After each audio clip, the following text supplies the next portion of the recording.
1 Kings chapter 8. Then Solomon assembled the elders of Israel with all the heads of the tribes, the princes of the fathers' households of the children of Israel, to King Solomon in Jerusalem, to bring up the ark of Yahweh's covenant out of David's city, which is Zion. All the men of Israel assembled themselves to King Solomon at the feast in the month Ethanim, which is the 7th month. All the elders of Israel came, and the priests picked up the ark.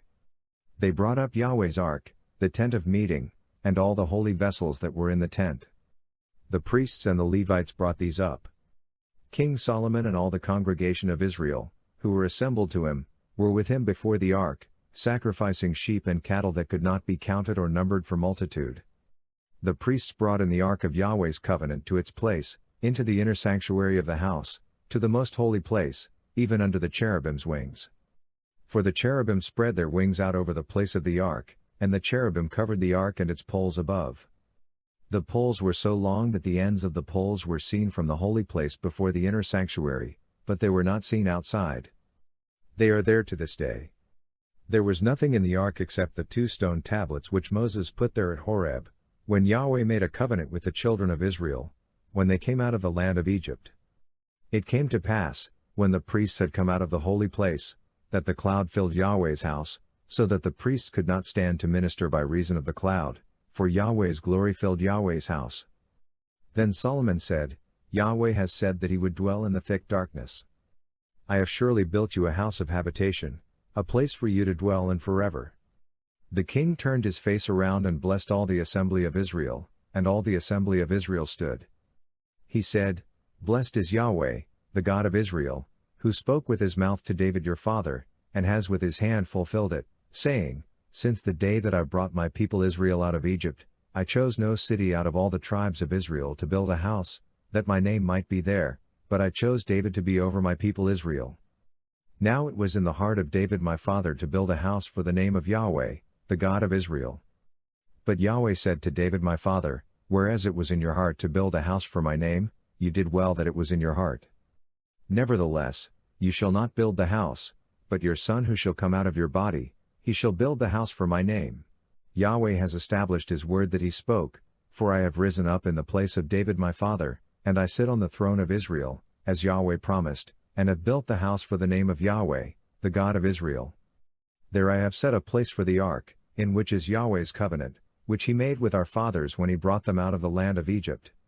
Solomon stood before Yahweh's altar in the presence of all the assembly of Israel, and spread out his hands toward heaven, and he said, Yahweh, the God of Israel, there is no God like you, in heaven above, or on earth beneath, who keeps covenant and loving kindness with your servants who walk before you with all their heart, who has kept with your servant David my father that which you promised him. Yes, you spoke with your mouth, and have fulfilled it with your hand, as it is today. Now therefore, may Yahweh, the God of Israel, keep with your servant David my father that which you have promised him, saying, There shall not fail from you a man in my sight to sit on the throne of Israel, if only your children take heed to their way, to walk before me as you have walked before me. Now therefore, God of Israel, please let your word be verified, which you spoke to your servant David my father. But will God in very deed dwell on the earth? Behold, heaven and the heaven of heavens can't contain you, how much less this house that I have built. Yet have respect for the prayer of your servant and for his supplication, Yahweh my God, to listen to the cry and to the prayer which your servant prays before you today, that your eyes may be open toward this house night and day, even toward the place of which you have said, My name shall be there, to listen to the prayer which your servant prays toward this place. Listen to the supplication of your servant, and of your people Israel, when they pray toward this place.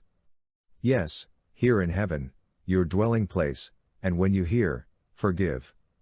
If a man sins against his neighbor, and an oath is laid on him to cause him to swear, and he comes and swears before your altar in this house, then hear in heaven, and act, and judge your servants, condemning the wicked, to bring his way on his own head, and justifying the righteous, to give him according to his righteousness. When your people Israel are struck down before the enemy because they have sinned against you, if they turn again to you and confess your name, and pray and make supplication to you in this house, then hear in heaven, and forgive the sin of your people Israel, and bring them again to the land which you gave to their fathers.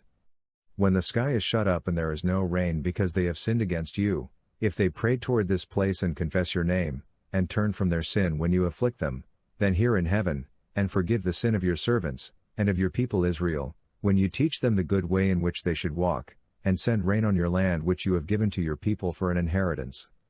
If there is famine in the land, if there is pestilence, if there is blight, mildew, locust or caterpillar, if their enemy besieges them in the land of their cities, whatever plague, whatever sickness there is, whatever prayer and supplication is made by any man, or by all your people Israel, who shall each know the plague of his own heart, and spread out his hands toward this house, then hear in heaven, your dwelling place, and forgive, and act, and give to every man according to all his ways, whose heart you know, for you, even you only, know the hearts of all the children of men, that they may fear you all the days that they live in the land which you gave to our fathers.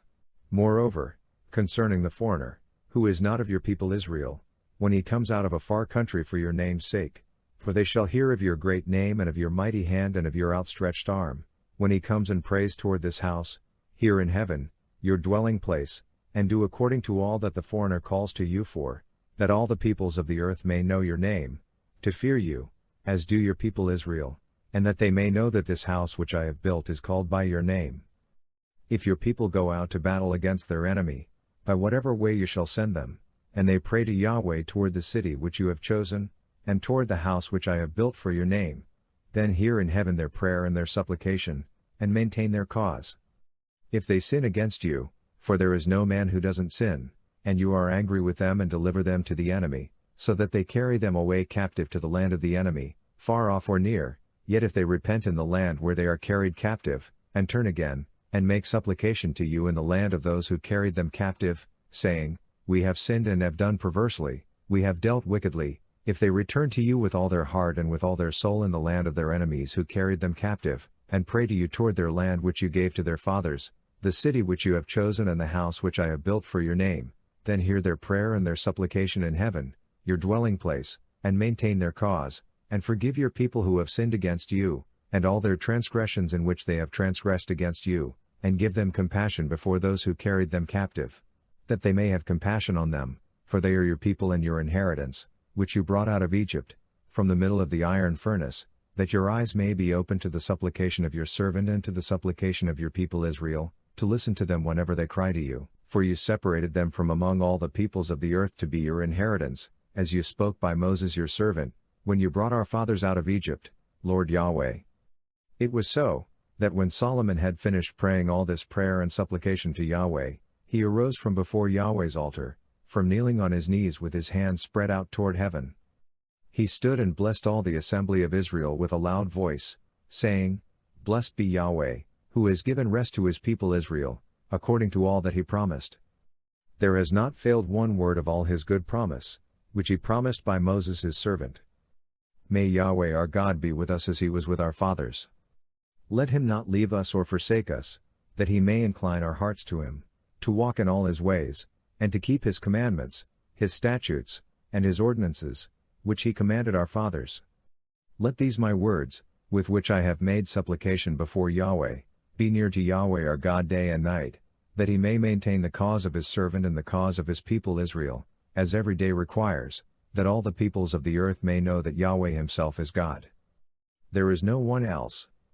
Let your heart therefore be perfect with Yahweh our God, to walk in his statutes, and to keep his commandments, as it is today.